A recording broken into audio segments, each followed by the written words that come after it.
No futebol português houve jogadores de talento inigualável, mas também de irreverência extrema. Vítor Batista foi um deles. Um avançado letal, que marcou uma geração de benfiquistas, mas também um homem de excessos, de polémicas e de um episódio lendário. O brinco perdido em pleno derby contra o Sporting. Esta é a história completa de Vítor Batista, o rapaz do brinco. Nascido em Setúbal em 1948, começou a dar nas vistas muito cedo no Vitória Futebol Clube. Rapidez, técnica apurada e faro pelo golo chamaram a atenção de todos. Com apenas 18 anos, venceu uma Taça de Portugal. Na sua última época pelo Vitória marcou 22 golos, despertando o interesse do Sporting e do Benfica. Transferiu-se para o Benfica a 19 de julho de 1971 por 3.000 contos mais o passe de José Torres, Matinho e Praia, a transferência mais cara do futebol português até à altura. Estreou-se na equipa principal com um golo ao Vitória de Setúbal, a sua anterior equipa. Contratado pelo Benfica em 1971, juntou-se a uma equipa que já era recheada de estrelas: Eusébio, Simões, Humberto Coelho, Tony. Rapidamente se adaptou, forte, rápido e irreverente. Tornou-se num dos melhores avançados da sua geração. Na época 1972-73, contribuiu para o histórico título invicto do Benfica, uma das maiores proezas do clube. Ao longo das 7 épocas em que representou o Benfica, participou em 150 jogos oficiais, tendo marcado por 65 vezes. Mas se dentro de campo era decisivo, fora dele era diferente. Autoapelidava-se de o maior, alcunha pelo qual ficou conhecido.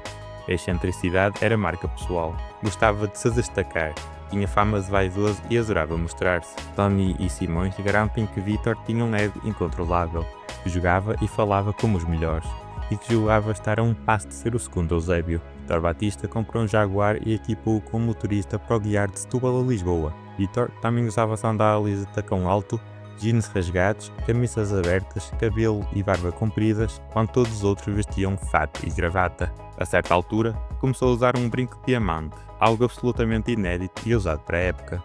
Esse detalhe queria torná-lo eterno na memória dos adeptos.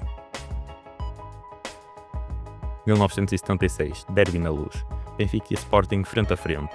Vítor Batista marca o gol da vitória e festeja à sua maneira, mas, no meio da celebração, perde o brinco de diamante no relvado. Vítor Batista fica perto da grande área dos Leões a olhar para o chão. Tony e Humberto Coelho acercaram-se do companheiro e perceberam a sua preocupação ao verem a sua orelha sem o habitual brinco. Após cerca de 10 minutos de buscas, às quais se juntaram restantes companheiros e alguns adversários, a preciosidade não apareceu e o jogo teve de recomeçar. Contudo, mal Rosa Santos apitou pela última vez, Vítor Batista não regressou às cabinas, pois iniciou, com a ajuda de alguns voluntários, uma segunda fase de procura. O brinco nunca apareceu, mas a história, talvez única, tornou-se um clássico e será sempre lembrada como um dos momentos mais cómicos do futebol nacional. No final, não explicou como conseguir um magnífico golo, mas sim como perder o precioso brinco. Segundo o jogador, foi quando Cavunde o abraçou que o objeto lhe desapareceu da orelha. Apesar de confessar a felicidade pela vitória do Benfica e pelo golo, Vítor Batista explicou: o brinco custou 12 contos e penso que o prémio de jogo é de 8. Em suma, perdi dinheiro a trabalhar. Em março de 1975, um ano antes do episódio do brinco, disse a Mário Wilson que não estava para ser suplente contra o Vitória de Setúbal. Passaram 5 semanas sem que Vítor fosse visto com a camisola do Benfica. O Benfica pôs-lhe 2 processos disciplinares em 76 e é nesta altura que dá a entrevista em que diz: sou o melhor futebolista português. É também nesta altura que é expulso da seleção por chamar estúpido ao selecionador Juca antes do jogo de Portugal com Chipre. Vítor voltaria ao Vitória porque o Benfica não lhe pagava os 650 contos por mês nem lhe dava o Porsche que ele tanto queria. Regressava então a casa por 100 contos por mês, um valor impossível para os de Setúbal, que fizeram uma coleta entre os comerciantes para pagar ao filho pródigo. Em homenagem à cidade de Setúbal, Vítor Batista decidiu organizar uma tourada, mas esqueceu-se de arranjar os touros.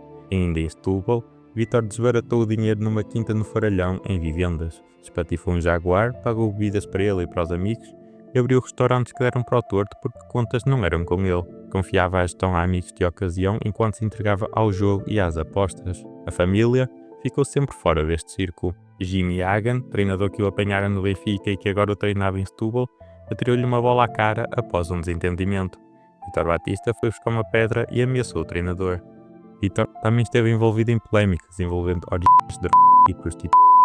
Por esta altura, a esposa separava-se dele. Em 1979, o Boa Vista acreditou nele. Valentim Loureiro fez-lhe vários elogios, deu-lhe uma carrinha e uma casa. O Boa Vista acabava a temporada em quarto lugar. Apesar disto, Vítor Batista saiu do Boa Vista no final da época sem avisar. O jogador dizia que lhe deviam dinheiro e tinha encontrado uma namorada mais a sul do país. Em 1980, Vítor Batista tinha a primeira oportunidade fora de Portugal. António Simões, que era diretor desportivo do San José Earthquakes, convenceu os americanos de que Vítor era o tipo certo. Na América, Vítor exigiu um Corvette branco ao clube e recusava-se a ir para a Barreira nos treinos. As estrelas não vão para a Barreira. Depois dos Estados Unidos, Vítor Batista jogou no Amora, Montijo, União de Tomar, Monte Caparica e nos Estrelas do Faralhão, da 2ª Distrital de Setúbal, onde as bancadas enchiam só para o ver. No futebol, já não resultava. A heroína tomara conta dele. Vítor deixou de falar com os irmãos, com a cunhada e com a mãe. Por esta altura, Vítor Batista já vivia na rua. Em 1989 foi para a prisão em Sintra por roubos e contrabando. O Maior, como era conhecido, dava autógrafos aos presidiários, tinha a simpatia dos guardas e alimentava a esperança de voltar a ser jogador de futebol. Se perdesse uns quilinhos e se deixasse as drogas, a coisa ia lá. Mas a família que o visitou nunca acreditou muito naquilo. Quando saiu, voltou aos esquemas. Vendia presentes que amigos lhe davam, como Tony e Pinta Costa, para comprar droga. Ainda assim, arranjou emprego como cantoneiro no Cemitério da Paz, em Setúbal. Em 1999, Vítor Batista falecia no hospital. Sofria de hepatite C e cirrose. Deixou uma marca de tristeza porque todos sabiam que poderia ter sido ainda maior do que foi. Hoje, o nome de Vítor Batista continua a ser sinónimo de irreverência. Foi campeão, foi goleador, mas será sempre lembrado pelo episódio do brinco. Para muitos, essa imagem resume o que ele foi, um talento brilhante, mas indomável.